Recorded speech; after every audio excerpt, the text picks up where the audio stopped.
Hello, this is Megan with Little Gray Squirrel, and I was putting together an email recently for my font newsletter subscribers, my free, cheap, and gotta have 'em font and design resource newsletter that shares where I find free and cheap fonts with commercial use to use for projects. I will put a link to sign up for that newsletter if you'd like in the description below. And then also I will put a link to my blog post that will have links to the files and the steps that I am doing here. Anyhow, when I was compiling this newsletter, I wanted to put in a few files for sunflower projects since they're super popular right now. And there were just so many beautiful ones that I couldn't put them in an email, so I decided to create a whole post with some of the favorite sunflower files that I found. These aren't necessarily free, but they are very beautiful and I highly recommend them. So I haven't crafted anything in a few weeks, and I've been wanting to try these layered paper cut files, so I grabbed this one here from Creative Fabrica. Again, there'll be a link to the blog post that has all the files in the description below, and I decided to make a video on how I made the layered sunflower, just so that maybe it could help somebody else who might want to make one too. Okay, so first step is to download and extract the file. Once you have done that, go ahead and open it.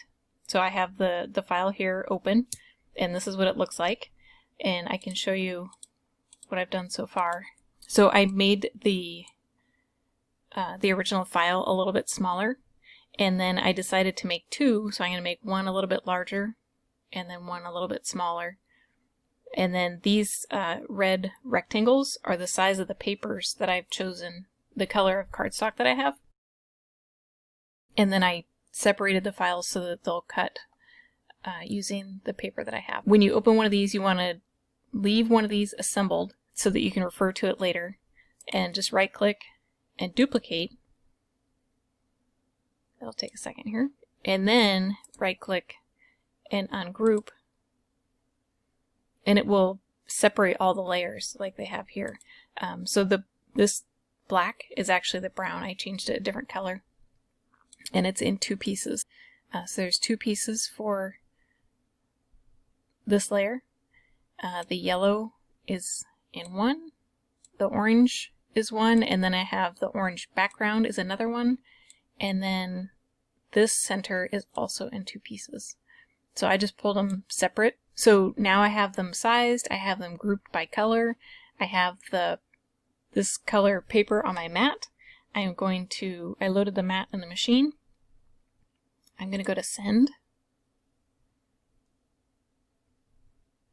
and I'm going to select the material I'm using. I've already created my own cut settings for this type of cardstock that I'm using. I have a file that I've created. That's actually a freebie, and it's printable for my newsletter subscribers. I'll put a link to that also if you want to sign up for that. And what it is, it's not filled out, but you create your own cut settings, and then you just keep track of it so that you know when you go back and use this paper, you don't have to do a test cut. Otherwise, every time you start with a new kind of paper, if you don't remember, you have to go back and do a test cut and make sure you're cutting correctly. Especially with lots of tiny cuts like this, you want to make sure you're getting them right. So I checked my cut settings. For the action, I have cut selected.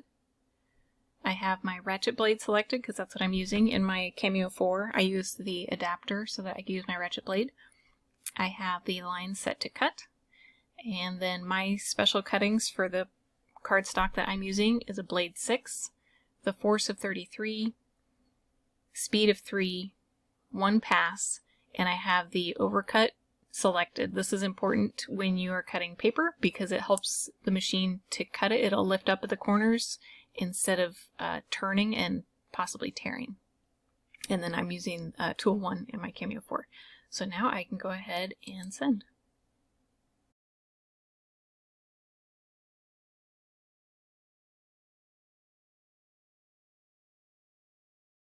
Alright, so it stopped cutting. I want to make sure that it cut all the way through, which it did for the most part. I think some of these little tiny centers might hassle me, but it's a flower, and flowers aren't perfect, so I will go with it.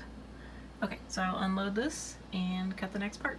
And make sure you turn the mat over to peel off the backing from the paper to help keep the paper flat, since this is, we want to make sure all the layers are flat when we assemble them. The first color completed cutting, so now I'm going to go back to the design page. I'm going to zoom out a little bit, and I'm going to cut the next color. So I will go ahead and cut this darker brown color, so I will move these off of the mat and select these. So as I mentioned, I drew these red boxes the size of the paper that I have.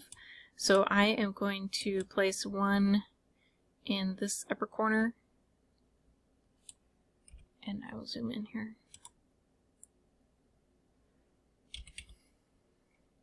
So the outline of the red is just as my paper would be. It's actually a little bit smaller, so I'm okay with that. And then this one I will place in this corner, and then now I will place the paper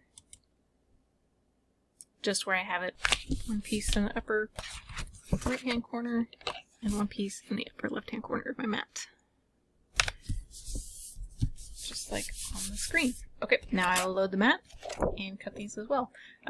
This is a different kind of paper, so I'm going to be adjusting my cut settings a little bit.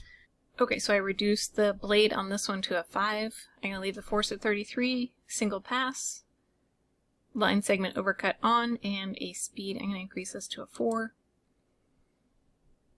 And I'm going to remove these boxes because I don't want them to cut around the paper that I have. So I can either turn them to not cut, or I'll just move them off the paper. Okay, everything is ready to cut. Click send. The brown is finished cutting. Next I'm going to do the yellow and then the orange. So I will remove these, place the yellow where I have the yellow on my mat, remove my guideline, select my cut settings. This one I'm using a thinner cardstock, so I will adjust my blade as well. The blade that I'm using, I know that it cuts a little low. Like for example, if I have it on a 2, it cuts it more like a 1. So those are just things that I've learned about this blade in particular, which is another good reason to have your own cheat sheet of cut settings, so that you can track them and you know which blade you're using, what the settings would be. I have mine set at a 2. I'll leave it at 20. I'm going to increase the speed to 5, one pass, turn on line segment overcut, and send. Finally, I will cut the orange. And this is the same kind of paper as the yellow, so I don't need to change the cut settings. Load my mat, and send. While each of these are cutting, I've been taking out the little pieces, scraps of paper. So we'll assemble those just after this finishes. Alright, so the last color is cut out, my orange. So I'm going to go back to the design screen and I'm going to lay out this original file in the order that it gets layered. So I'm going to ungroup,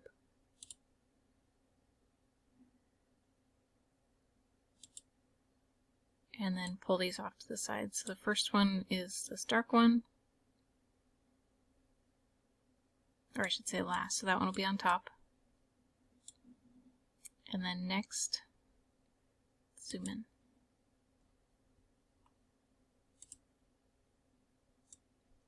Is the orange center,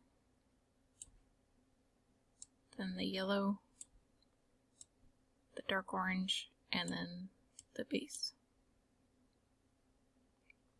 And this file said it was 7 layers, and so it includes the background, these two, and then these two each count as 2 layers. So I will leave this up while I finish weeding out any centers and then assemble it.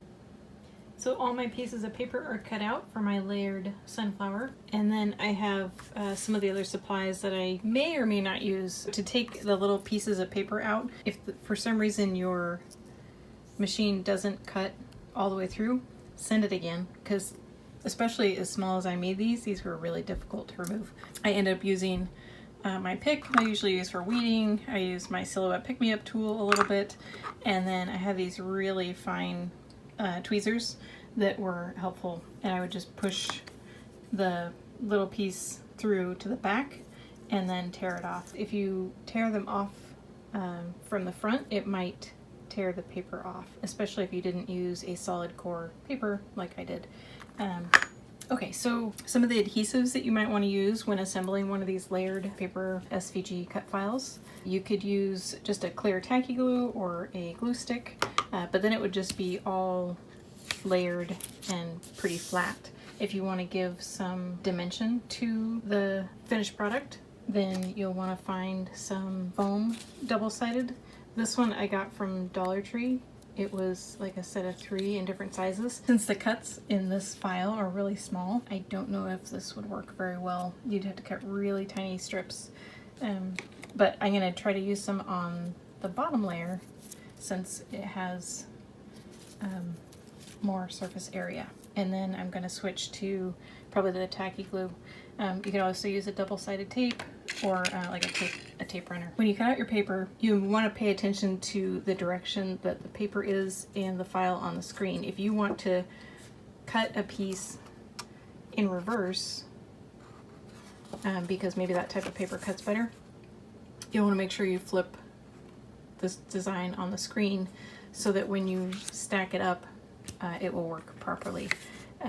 This one, my plan was to use this like peachy orange and then the darker orange, the yellow, the peachy again, and then finish with this darker brown. But when I got it all cut, I wasn't super thrilled about the peachy color. However, the back side of the peach is black, and I didn't plan that, but I think it looks pretty cool with the black in the background. So that is how I'm going to assemble it. So in order to do that, I have to also be able to flip over these two so that they match up all the petals in the same direction with the black background. And since these are solid, I will be able to do that. So now I'm going to do a test run and figure out which direction these go and then start assembling them. So since this one has all these little points, some of them are a little bit longer than others. So I found where they all line up. I'm gonna go ahead and turn this over, and then I can start putting on, I cut little pieces of the foam and I can start putting it on in some of the areas where there's more space. So I got all the little bits of the foam tape cut out and stuck on. These still have the backing on it. And I also marked one of the points on the back with one of the points on this one. So when I flip it over, I can just line up that point and it will go together a little easier. So I am going to take off all the little pieces of paper that are covering the tape and stuff, and then apply it to the back.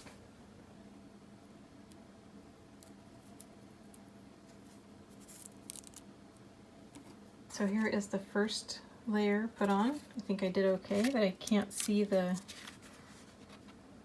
white foam under, unless I look really close. You can see it under there, but it gives a little bit of depth.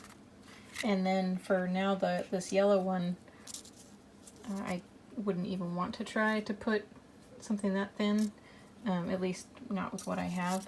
So this one, I'm just going to put a little bit of the tacky glue in a few spots around the inside and the outside, and then just apply it gently to the previous layer. So I will go ahead and do that now.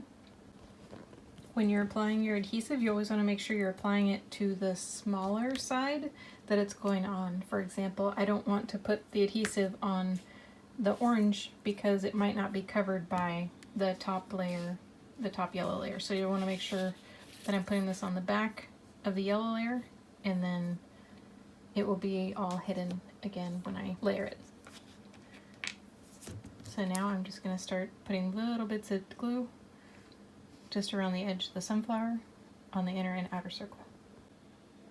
Alright, you can see the little tiny dots of glue that I have just on the inside and outside, and I'm going to line up the blue tape here with this blue tape here. Alright, so now these are all, I have 3 layers, and I will continue with this black layer, and then I will finish with the brown layer. Right, we'll go on top. So it will look like that.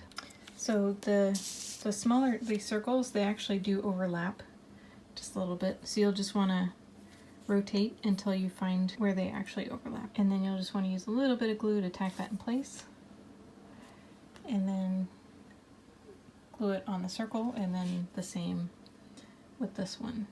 And then these two, I'll want to find the exact spot how they line up, so I will find that, and then I can mark those with a little bit of the painter's tape and then stack them up.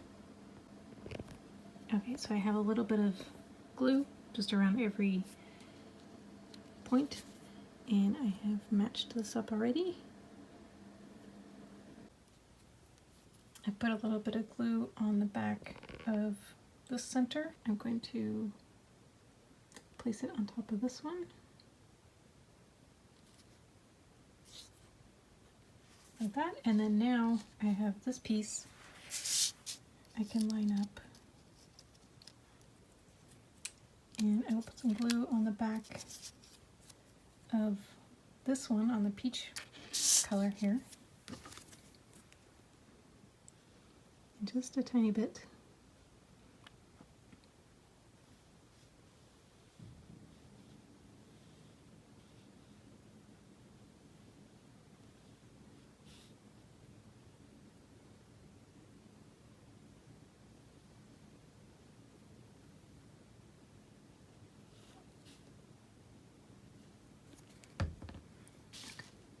And now I can flip this over.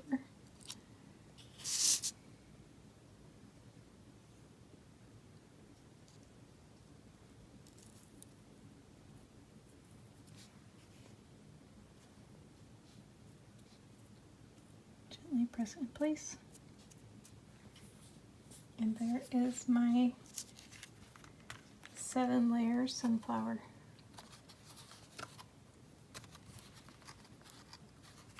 And now I can put the other one together, and this one will be just a little bit smaller.